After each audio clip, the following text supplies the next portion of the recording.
everybody.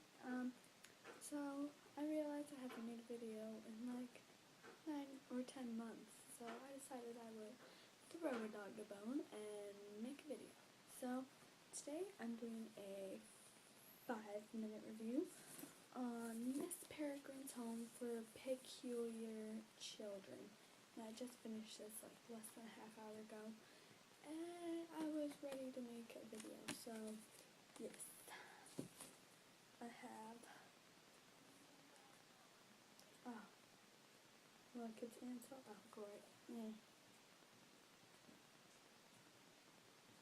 5 minutes on my timer, so without further ado, let's get started. Alright, so this book by Ransom Riggs is, of course, the #1 New York Times bestseller. And so this is the dust jacket, and I really like this dust jacket. It drew me in, because I thought it was so cool. And so it's hard for me to read with dust jackets on, so I took this off. Guess what happened to it? The wonders. It got warped and ruined. That's because some idiots in my grade decided to throw a snowball into my school backpack.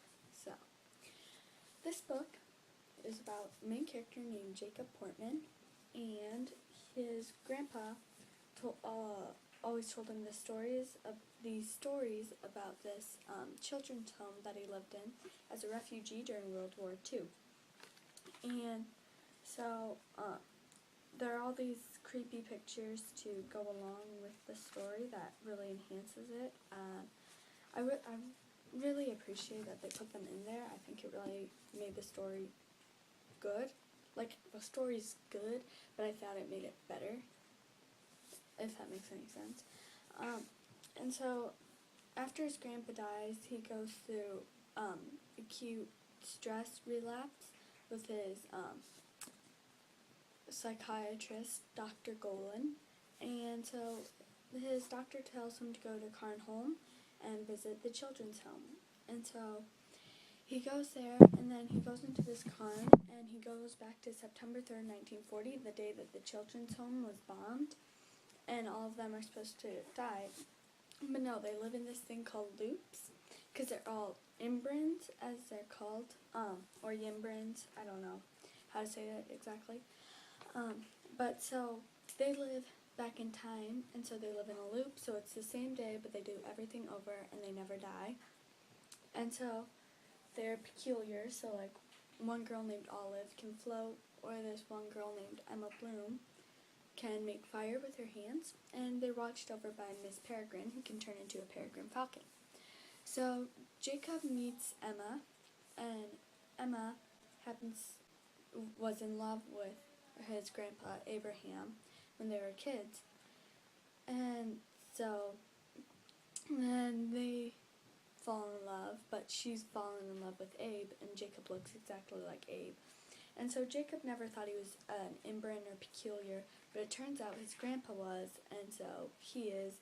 And what they can do is they can see these monsters called hollows and whites, yeah.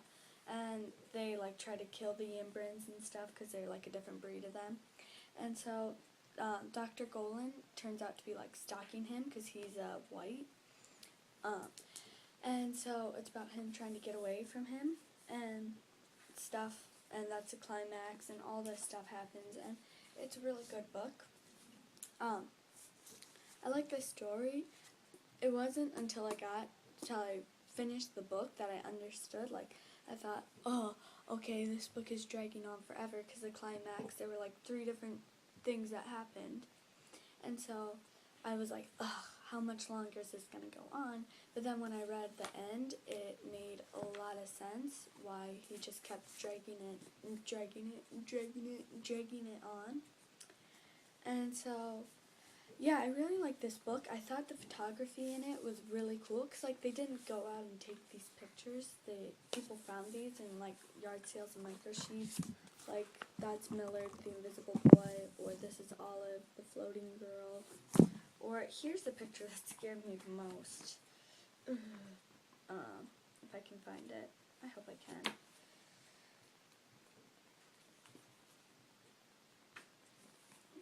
Oh, well, I can't, but, oh, it's right here.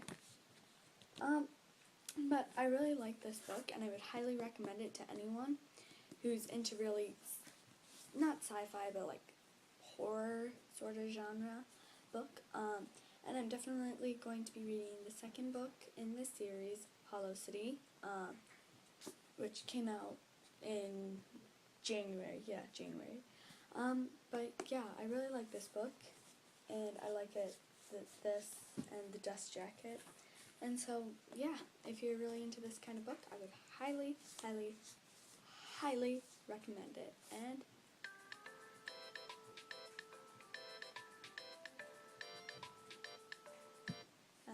I just had to do that. Okay, guys, thanks for watching, and let me know if you like this 5-minute book review, and leave some suggestions below for some new books, because I've read all mine and I need to go out and buy more books.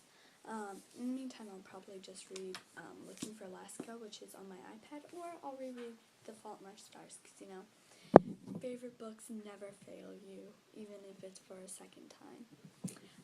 But yeah, thanks for watching. See you guys next time.